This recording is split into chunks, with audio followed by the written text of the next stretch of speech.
my mind, actually, becoming an inventor did not involve actually having your own startup or your own company. It would be like just making up cool stuff. As I got the opportunity to build up this company and on the basis of something that I did invent, which is the standing wheelchair, I was always inspired by like Iron Man or Q from James Bond making cool gadgets. This friend came to me and said, "Hey, I know you're an inventor and an engineer. I have this friend and we have this idea to see if he could stand up again somehow." So after you've done that initial, what we call pre-study, you get some ideas of what doesn't work and what might work. The healthcare market is definitely not the easiest market to get into, especially reimbursement systems. So right now we're just trying B2B, like different situations, different companies would like to also be more social, more inclusive, and don't have the ability maybe to change the work environment. What I like about it is that the idea behind it is to give people their health back, but also a bit of more, more dignity.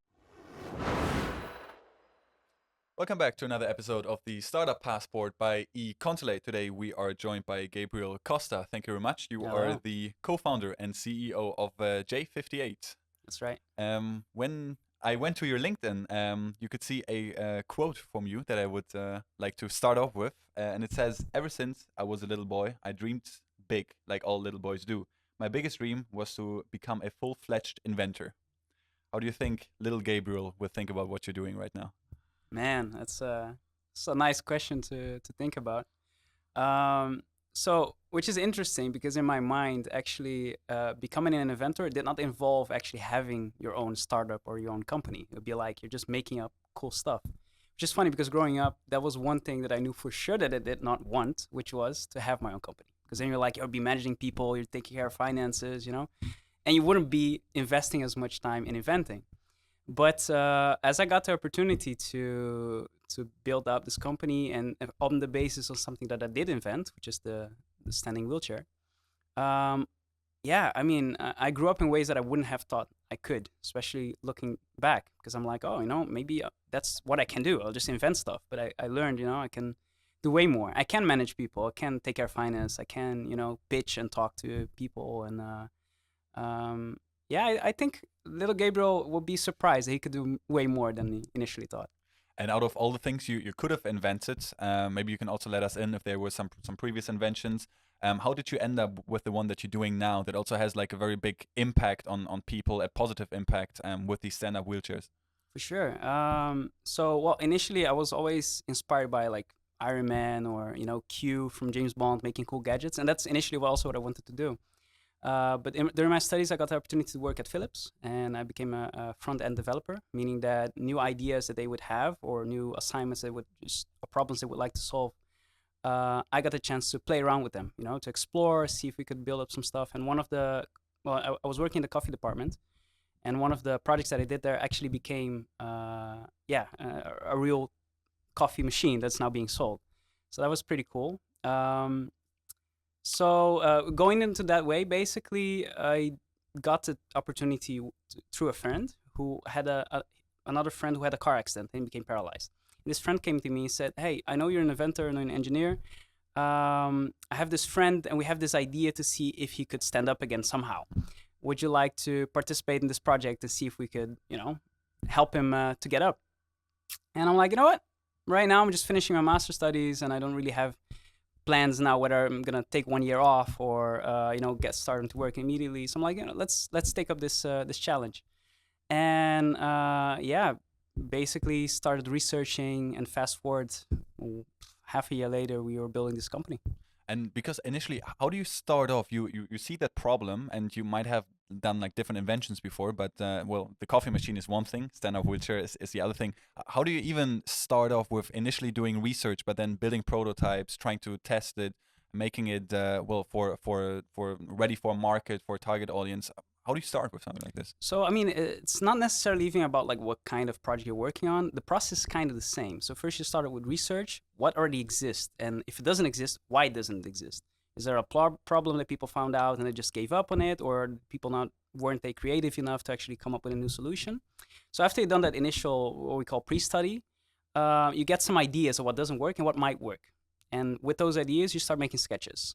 From those sketches, you can start making like initial prototypes. You can start simple with Lego. You can build up stuff with, laser cutting, 3D printing, everything that's like way easier now that will be in the past. And you continue iterating until you actually get to a prototype that, might be your MVP or your most valuable product to just go and try with the test users or your target group that you want to reach. And once we build up the first wheelchair, in that case, we started looking around for people that we knew that were in wheelchair, or we went to a rehabilitation center and we invited them, hey, we're building this project. Would you guys like to try out? And we found a few people. And then from then on, it's just like, again, continue development until you actually get to a product that is as much satisfiable for the persons as for you. And how far are you with the product itself right now? Is it already something that people can buy, or is it? Yeah. So, do you already have customers? How is the initial penetration of the market has been going? So I can tell you that the healthcare market is definitely not the easiest market to get into, especially reimbursement systems, especially in the Netherlands, because it seems like in Germany it's way easier. Mm-hmm. But here it's like the structures are very tight. So especially with the new innovation, everybody talks about like we have to innovate in the healthcare, but yeah, you try to innovate and then basically you're blocked off in that way.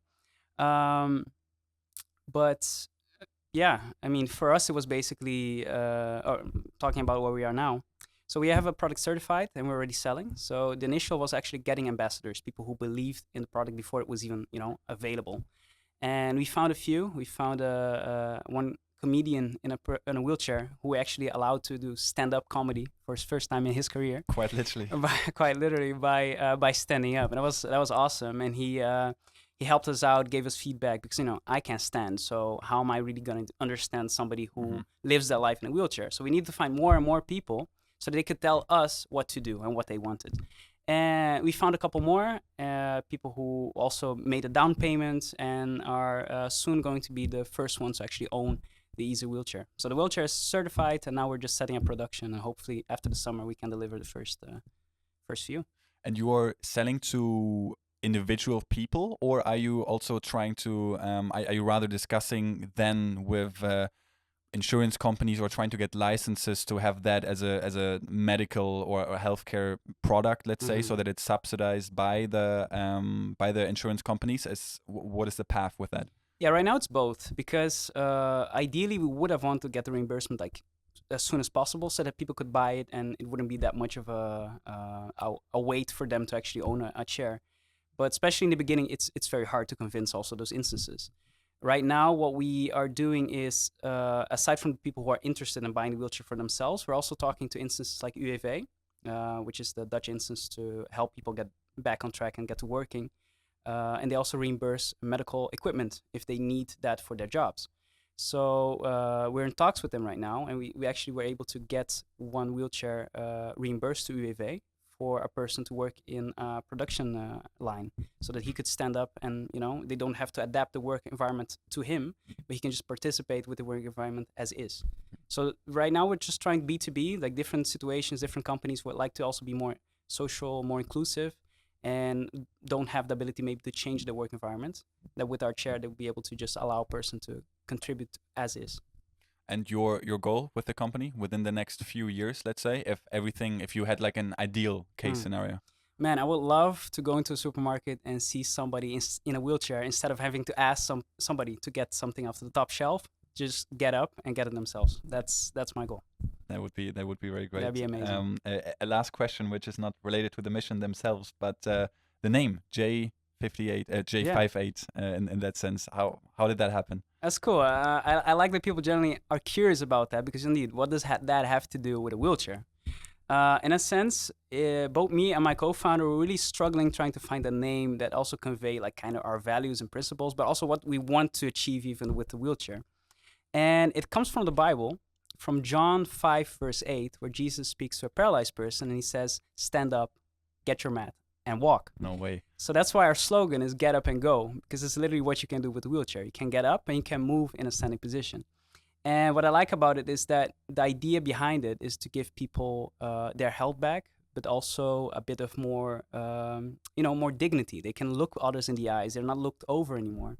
And overall, just giving their independence, all those things that basically comes in with a modern miracle. That's what we want to achieve. But that's also strategically very, very nicely done, because people might ask, well, what does J58 stand for? Just like I did, and then Yeah. there's a whole message behind it. And they will remember the story. So They that's definitely will. They definitely will. And it's a great cause that you're doing it for. Thank you very much for joining the podcast, telling us all about it, and good luck with that, with everything that's ahead, Gabriel. For sure. Thanks for having me. Thank you.